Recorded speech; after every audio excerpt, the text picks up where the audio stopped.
and gentlemen, thank you for standing by. My name is Abby, and I will be your conference operator today. At this time, I would like to welcome everyone to the Haivision second quarter 2025 earnings call. All lines have been placed on mute to prevent any background noise. After the speaker's remarks, there will be a question and answer session. If you would like to ask a question during that time, simply press star followed by the number 1 on your telephone keypad. If you would like to withdraw your question, press star 1 a second time. Thank you. And I would now like to turn the conference over to Mirko Wicha, President and CEO. You may begin. Thank you, Abby. And thank you everyone on the call for joining us today to discuss our second quarter of our fiscal year 2025, which ended on April 30th. Now, as mentioned in our last earnings call back in January, we are now well into our 2-year strategic plan, which will complete our overall business transformation and return Haivision to the double-digit revenue growth we have seen in the past. It will also return us to our long-term CAGR growth rate of between 15% and 20% per year. Now, we have completed our operational efficiency model and have a solid handle on the cost structure, gross margins, EBITDA, and cash generation. Now, the focus now is all about building high revenue growth. As mentioned back in January as well, we have seen the bottom of the revenue curve back in Q1. Our key fundamental business model for the controller market, which was the move away from being an integrator to a manufacturer, is complete. We are seeing a solid increase in our long-term sales pipeline. Our business forecast is compelling, and we are seeing strong orders and revenue increase in the overall global controller market, not just in the U.S. This is what we've been working hard on for the past 18 to 24 months, and it's really great to see. Now, let me share a few thoughts on what to expect from us during the remainder of this fiscal year to prepare for this higher revenue growth in 26 and 27. Now, we've been investing in many new product development initiatives and introductions throughout this year, some of which we discussed earlier, but here are some of the highlights for both the mission and broadcast parts of our business.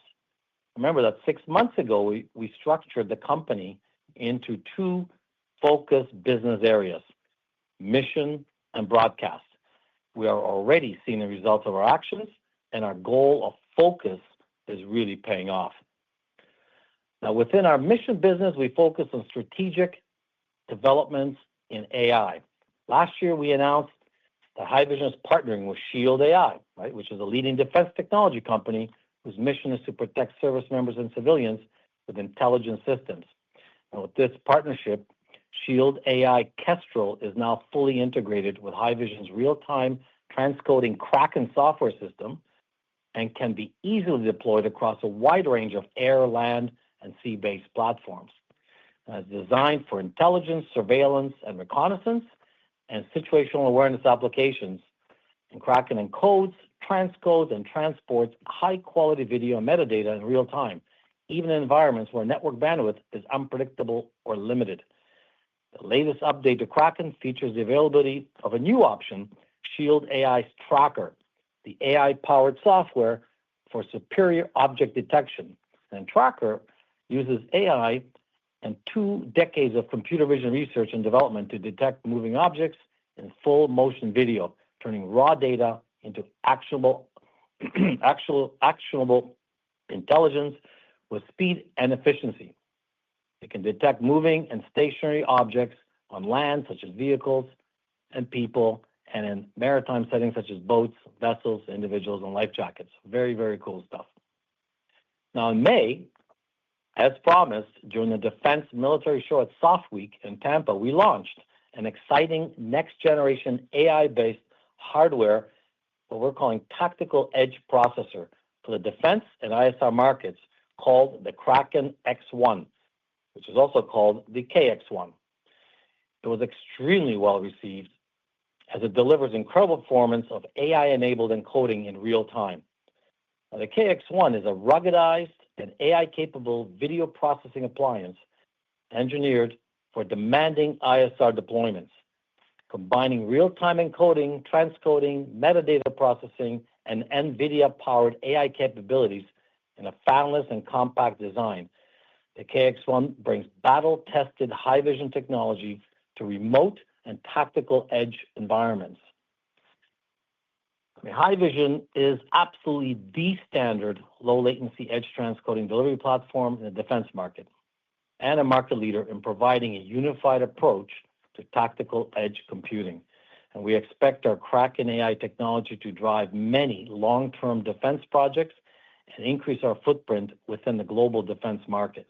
This is an area that is expected to have great growth potential for the next 5 to 10 years, and we expect to be the leader. Now, equally as exciting, within our broadcast business, we launched our next generation 5G transmitter platform. We successfully showcased this new generation of transmitter platform called the Falcon X2 in Vegas at the NAB show in April. Now, this will be the basis for the next 2 years of transitioning our entire line of transmitters to advanced 5G private networking. We've incorporated some revolutionary technologies and created a lower cost structure, which will result in better price performance and competitive product offerings for the future.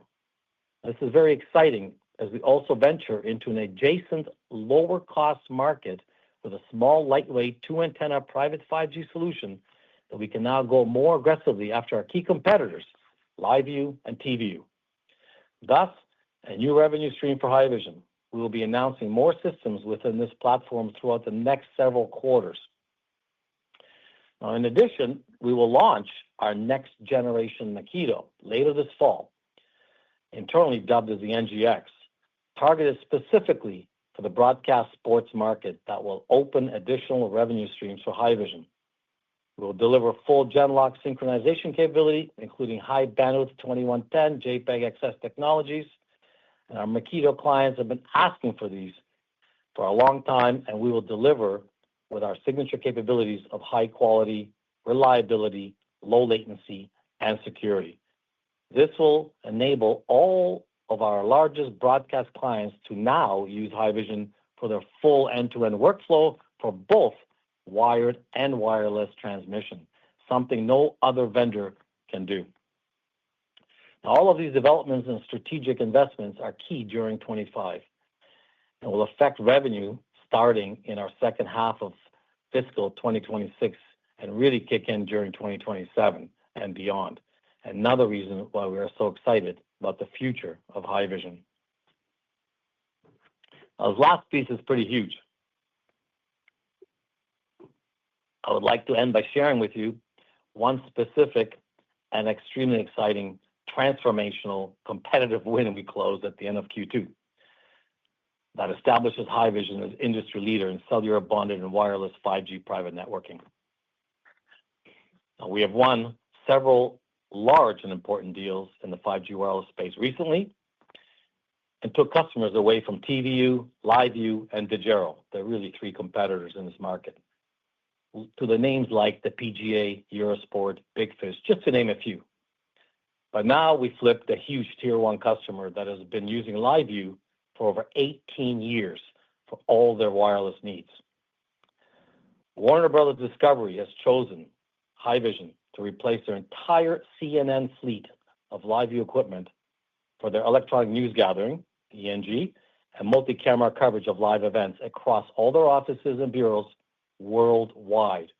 This is a massive win for Haivision in many respects. It was also a very nice $5.5 million order for over 300 units comprising of our Pro Series 300 and 400 transmitters, Air 300 units, Rack 400 systems, many Makitos, many Mojo Pro mobile player licenses, and many Live Guest licenses, and of course, many of our StreamHub control system licenses. In addition, the entire ecosystem will be connected with our Hub 360 cloud-based platform. The global rollout has already begun and is being installed during the next several months.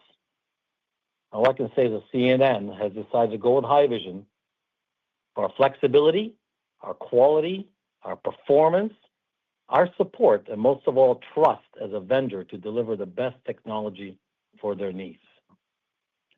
As you can imagine, this is a huge win for the company, and it's only the beginning as we embark on our success in the wireless market. The next generation Falcon series of transmitters will make our solution even a stronger proposition for other customers. So in summary, couldn't be happier with our performance as we maintain a strong focus and attention on the revenue growth. So I will now pass it to Dan to continue with the detailed financials. Thank you, Mirko. Good evening, everyone, and thank you for joining us. I'm pleased to walk you through our performance this quarter, which I'm classifying as the end of a transition and the beginning of strategic momentum. Let's start with the top line. Q2 fiscal 2025 revenue came in at $34.3 million, up modestly by $100,000 year over year. Year-to-date revenue for the first 6 months was $62.5 million, down $6.3 million or 9.2% from the prior year. Importantly, though, Q2 revenue grew 22% over Q1, showing sequential strength and renewed sales energy. Some of this quarter's revenue growth, about $2.1 million, came from favorable FX tailwinds due to Canadian dollar volatility, but there's more to the story. We have been navigating a shift in U.S. government buying behavior and a move away from the integrator model in the control room space towards being a manufacturer and supplier of proprietary products. This transition is now largely complete, and the results are beginning to show. Our sales have overtaken past sales levels that included those third-party lower margin components. Our pipeline of opportunities is stronger than ever, and we have seen a notable rise in large-scale opportunities. We believe we have reached an inflection point, and it bodes well for the second half of this year. Our recurring revenue from maintenance, support, and cloud services continues to show sound growth. Recurring revenue was $7.2 million this quarter, up 11% year over year, and it was $14.2 million year to date, a 10% increase. Recurring revenue now makes up 21.2% of Q2 total revenue, and that's up 2 points from last year. This marks our second consecutive quarter of double-digit recurring revenue growth, a strong indicator of customer loyalty and a key contributor to future stability. Gross margins have stabilized after a softer Q1. Gross margins improved to 73%, up from 71.7% a year ago. That's a 130 basis point improvement. On a year-to-date basis, margins are steady at 72.5%, near our long-term expected average. With that said, we may continue to see quarterly variations of gross margins related to the timing of U.S. Navy deliveries, which is more closely aligned with MCS's legacy integrator model. The seasonality of certain product families may impact quarterly margins, although recently announced product introductions have dissipated margin differences between product families, and the increasing sales of software-only options or virtual machine deployments, which have a higher gross margin than our typical software sales when pre-installed on servers and sold as a complete appliance. Now, total Q2 expenses rose to $28.2 million. That's up $5.5 million year over year, but context really matters here. $1.5 million relates to settlement and legal fees that were incurred.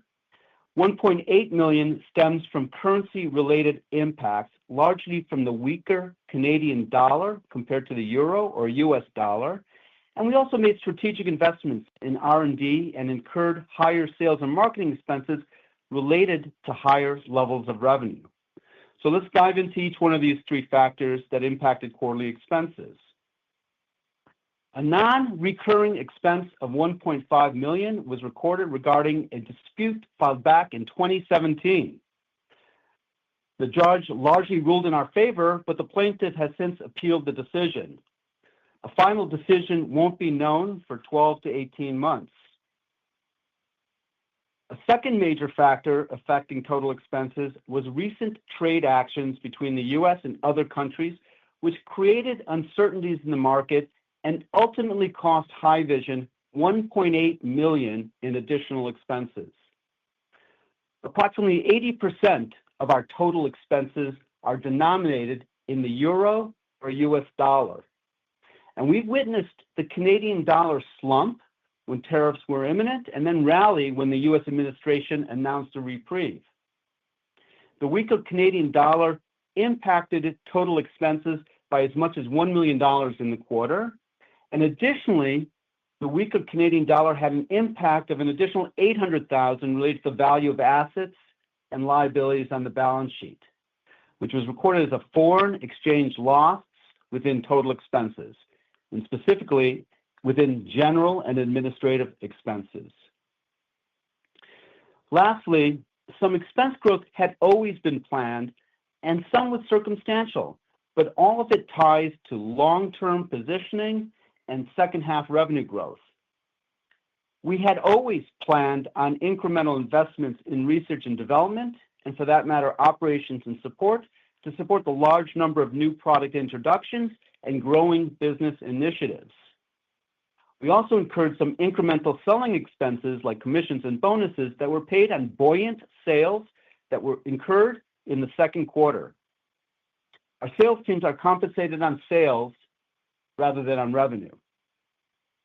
In terms of some seasonal spending, one of our largest trade shows is the National Association of Broadcasters, commonly referred to as NAB. It is the first of our two largest trade shows that we exhibit at. Thus, total expenses will tend to be higher in the second quarter, and we should see a similar result in our fourth quarter when we will be exhibiting at the International Broadcaster Convention, commonly referred to as IBC, in Amsterdam.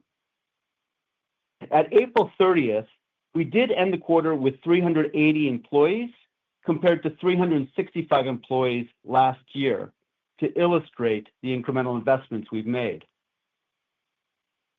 The result of the flattish year-over-year revenues, albeit with slightly enhanced margins, and the $5.5 million increase in total expenses is that we did have an operating loss for the quarter of $3.2 million compared to operating income of $1.8 million in the same period last year.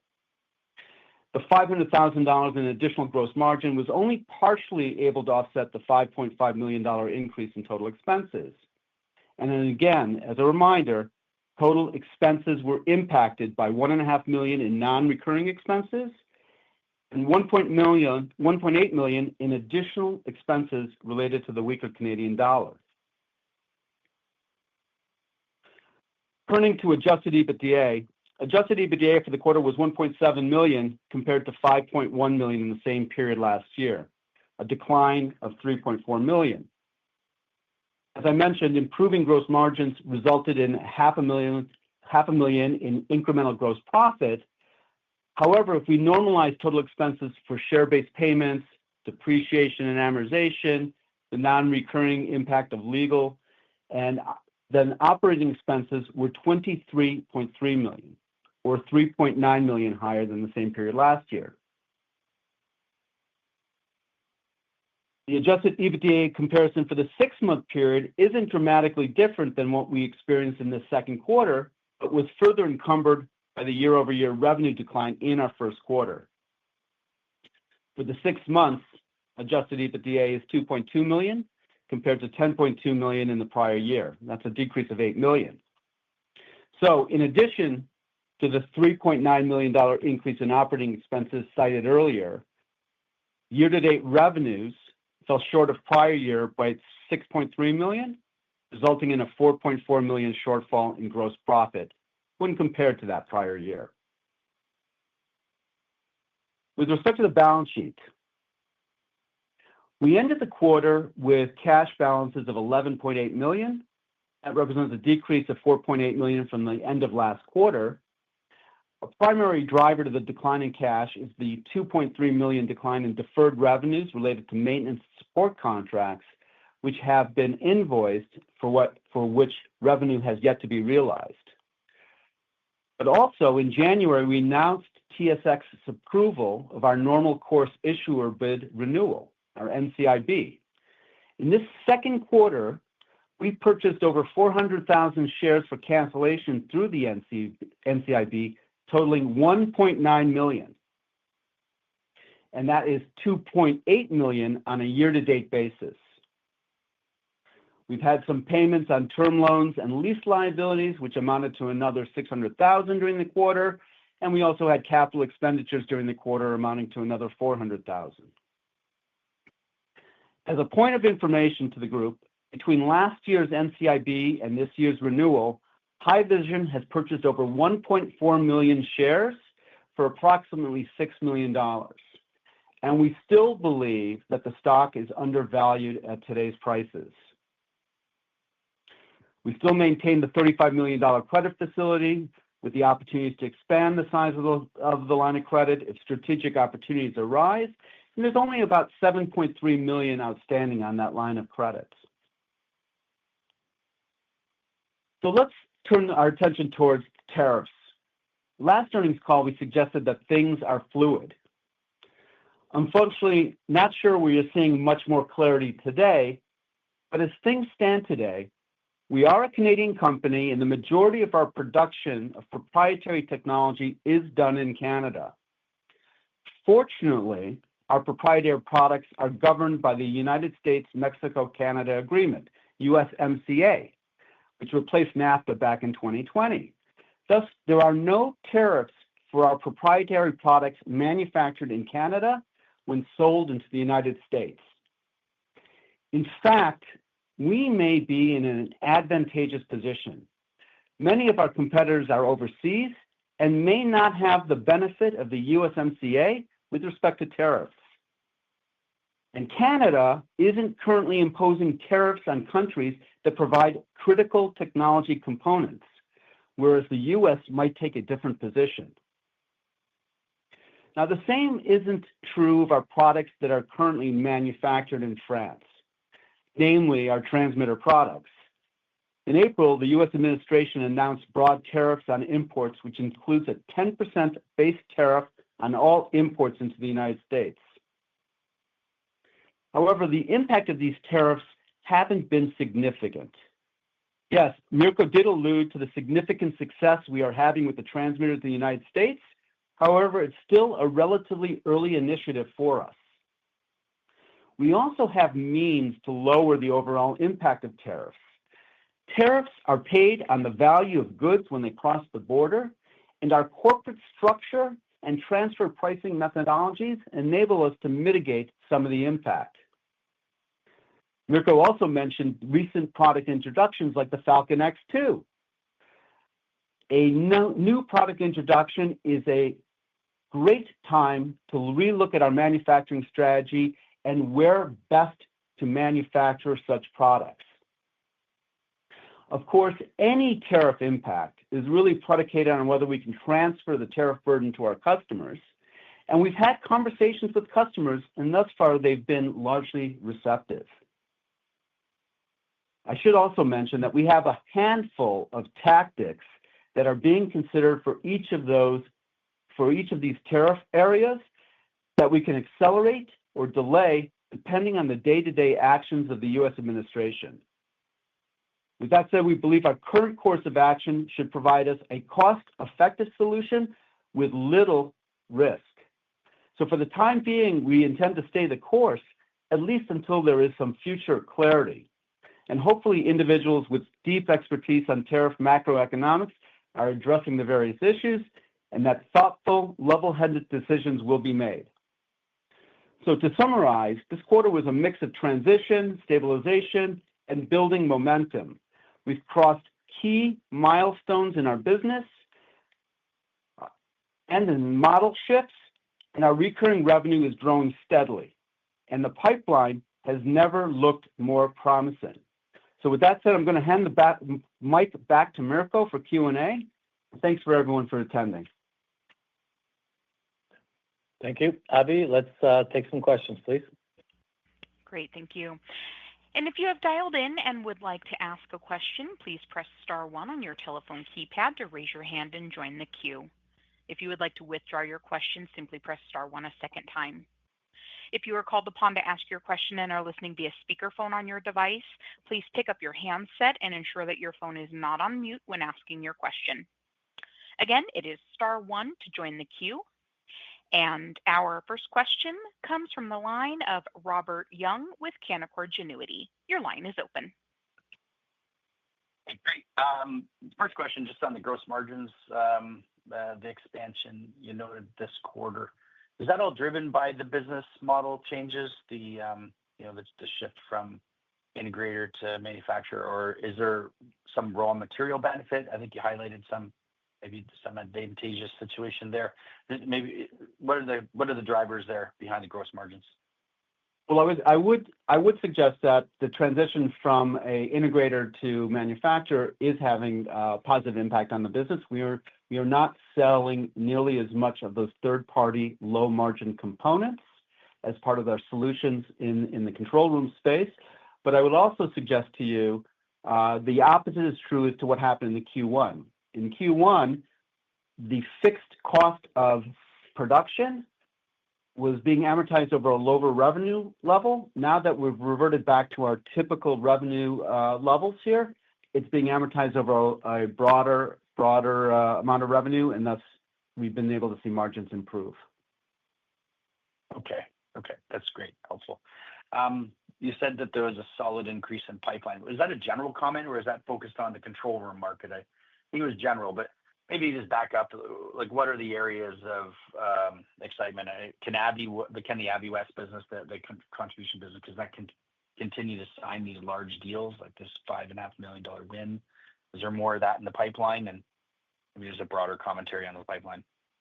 The comment was a general comment on our overall pipeline, but it's certainly true of the control room space as well. We've seen robust sales efforts in both areas across our entire company, and it's giving us a lot of confidence in the second half of the year.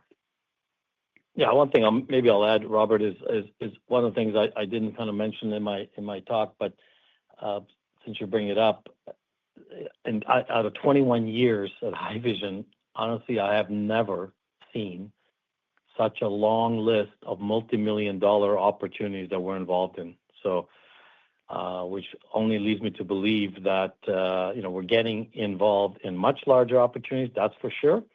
But at the levels and the amounts of them, I think you can expect that there's going to be some significant announcements over the next 2 to 3 years. So the pipeline is very, very strong. That's great to hear. And is that mostly around the wireless contribution space? No. I think it's the control room market is massive. Right now our mission is about 2/3 of our business. Our broadcast live events and sports is about 1/3. But it's actually we're seeing some very large opportunities in both of those. It's all across the board. And then more specifically on that win with CNN, can you dig into the drivers there if you could? Was it on the basis of superior product or superior roadmap? Or was it pricing? What was it that encouraged CNN to rip and replace your competitor in favor of you? Well, the fact that I'm not even allowed to say CNN, I'm going to get in trouble. But I erred on a different level because I think it's a significant opportunity. But it's really with Warner Brothers, which owns CNN and a million other properties. So it's the entire umbrella, which is very cool. So we now have a master agreement signed with Warner Brothers, which means we don't have to negotiate separately in any of their properties, right? And they own a tremendous amount. In fact, some of them are our customers using Makitos, right? So this is a huge, huge deal. Now, the main reason that they wanted to get out of LiveView is, number one, technology. They saw that our technology, together with a Hub 360 opportunity that ties everything together, really gives them a compelling new way to do their work. Also, the transparency in our business model, and especially the data rate and the charging, that they were just getting frustrated with not getting explanation and to why they're being billed tremendous amounts of money for data rates. where our solution is very clear and detailed-oriented, and the fact that they've got accustomed to our support and attentiveness and our reliability and our professionalism and our support. So it goes beyond just the technology, the products, it's the people, the company, and they just wanted to go with Haivision. This is a big step. This is an 18-year relationship. This is not a simple decision, but it's going to crack the dam, in my opinion, where people are now going to look at all the tier one broadcasters are going to be, well, already are opening up their eyes as to all of our transmitter strategy. This is not even, we're not even talking about our roadmap or new technology, by the way. This is our current Pro 3 and Pro 4 series. This deal doesn't even include anything to do with our Falcon. This just gets better with our Falcon technology.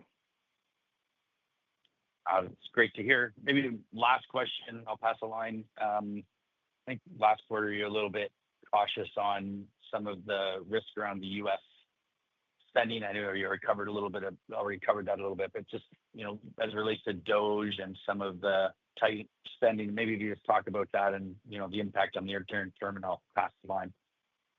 Sure. I mean, look, remember, we've always said that if you look back last year, we had a very strong Q1 and strong Q2 and crappy Q3 and Q4, right? Because remember, with our revenue decline of our business model, and we said for 25, it's going to be exactly the opposite, right? We're going to have bad Q1 and bad Q2 and good Q3 and Q4. The fact that we had a really strong Q2, we're ahead of the curve. So that's good news, right? We feel very confident on Q3 and we feel very confident on Q4. So the good thing is we're ahead of the curve. Now, we got slapped upside down with the tariff, not the tariff, the foreign exchange nonsense, and some of that stuff hurt us.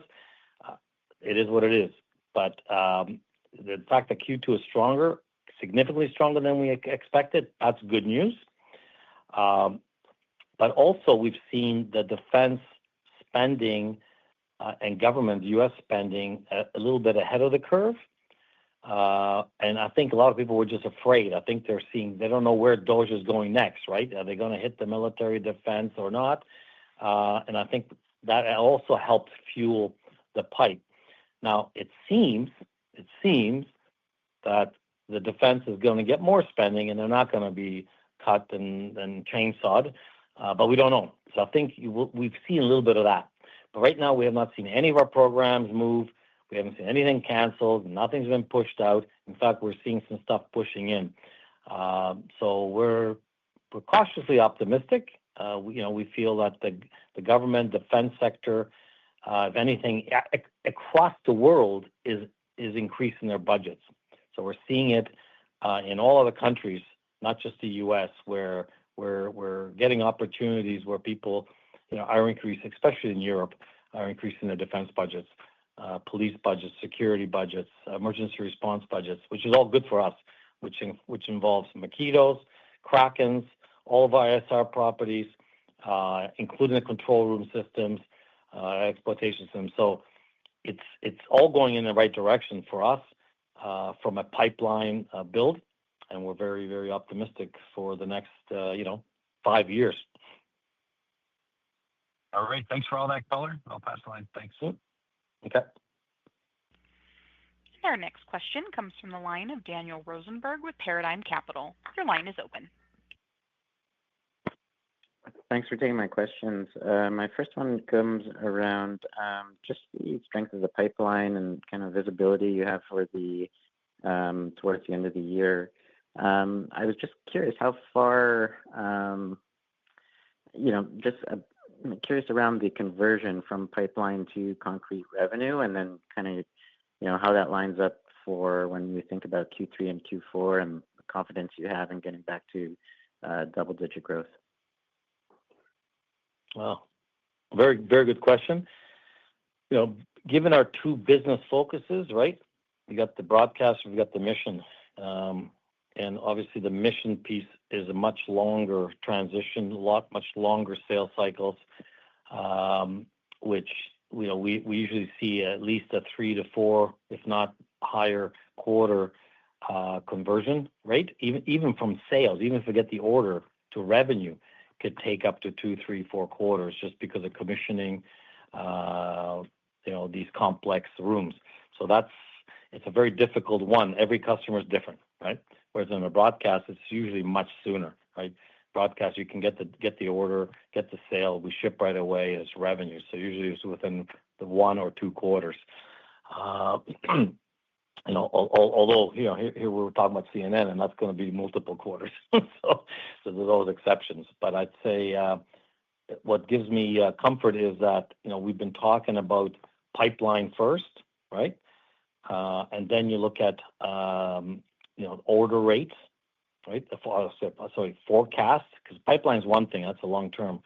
But then you get the forecast where you're really forecasting within the first 1 or 2 quarters. You think you might get the order, and then once you do get the order, then you got to look at when is it going to be revenue, probably 2 quarters. So we expect, like we said before, is we should see the second half kind of pick up from a revenue perspective. And we really expect 26, well, we said the double-digit growth, 26, we're going to maintain ramping that through 26. And then 27 is really where the U.S. Navy contract starts kicking in on top of that, right? So nothing's changed from what we've been saying. This second half is going to be better than the first half. We've said that from day one. We just have a very good Q2, which is great. We just got to see how big Q4 could be, and has some of those defense or government orders pushed earlier that should have been in Q4. We don't know yet. But overall for the year, we're on track to say what we said. We're going to be very similar to last year. We're going to have a higher OpEx, which is clear. We're investing more in R&D. We got more people than we did last year. It's all preparation for 26, 27, and 28. Okay, I appreciate the color. My next question was just around the Navy contract. I was wondering if you could speak to how that ramps up and just the impacts on the margin mix for the overall business. I know a lot of things are changing, but just trying to get a better handle on how that margin plays out with the ramp of the Navy contract. Dan, do you want to take that one? Sure. I think that we kind of mentioned that the Navy contract could have an impact of 60 basis points to our overall gross margin, but we've been supplying the Navy over the last 2 quarters, even longer than that, and so that's already sort of reflected in our financials.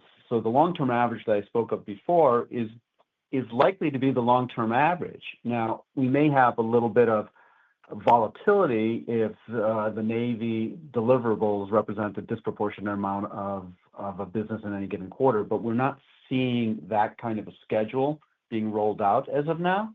So I would tell you that the impact is fairly negligible at this point, but it probably was about 60 basis points for the overall business. Okay, and then just in terms of workflow that you're doing there, are there any kind of key dates or shifts in schedules that are going to occur in the coming quarters, or is it a steady cadence? How do we think about that? In terms of the Navy transaction? Yes. Well, there are deliveries planned throughout the summer and towards the tail end of our fiscal year. And we're very keenly focused on meeting those deliverables. Remember, this is the Navy, and they have to be put on ships, and those ships come into dock at a certain point in time, and we have to be ready for that. So most of our attention is making sure that our fulfillment processes are sound and that we can deliver timely, and thus far it hasn't been an issue for us. Okay, great to hear. And maybe the last one for me, just thinking about the history of your company, you used M&A in the past to assemble leading technology. So I'm just curious if you could give a update on kind of the M&A landscape as you see it. Any thoughts around things you'd be interested in having? Just a general commentary around the strategy there. Well, I don't think anything has fundamentally changed regarding our M&A strategy. We're still talking to all sorts of companies on a regular basis, looking for fit, looking for strategic benefit, and what have you. We are a bit compromised in that our share price is undervalued, and thus we don't have the shares, the stock to be used as a currency. So we're kind of limited to non-dilutive means of being able to acquire companies. So it's limiting us a little bit here. But nothing has fundamentally changed. We're just trying to be quite rational in that we're going through this evolution, going through this transition. We're focused on that. And as we continue to go through that effort, if the opportunity arises, we do have means to be able to execute it, provided the target isn't so large that it outstrips our capability of being able to digest it. Okay, understood. Thanks for taking my questions. I'll pass the line. And our next question comes from the line of Jesse Pytlak with Cormark Securities. Your line is open. Hey, good evening. Just coming back to Daniel's question on the Navy systems contract. I believe in the past you might have alluded to seeing or expectations for a more meaningful kind of volume ramp towards fiscal fourth quarter this year. Is that still the expectation, or is that maybe moved around a little bit now? Well, in the fourth quarter, we have significant deliveries that we're going. It is ramping up as we speak right now. And I think what Mirko was kind of alluding to is that we're going to start seeing the benefit of the production contract towards the tail end of the year. But that production contract also has a ramp to it. And as we see it, we expect that ramp to have some significance in 2026, but even more significance in 2027 and beyond. Now, that's also subject to change, right? We have also seen that the Navy's been trying to accelerate some of the deliveries, but we're really sort of in the negotiation stage with respect to this first option year, and we have yet to see what the final outcome will be of that. Yeah, I would just add to that, Jesse. I would say, because I know we did say originally at the beginning of the year, we were planning most of the delivery in Q4, to your point. I think what we're going to see now that they've been trying to move it up, we might see that smoothed over between Q3, which we're in now, and Q4. So it might not be a spike. It might be actually more level, which would be actually a good thing. For the option, Dan was talking, that's really for next year, right, which is really the second half. It will be second half of 2026. But I think we might see a more of a smoother rollout in Q3 and Q4 for the remaining of this year. Okay, that's helpful. Thanks for the clarification. And then maybe just moving over to the Warner Discovery win.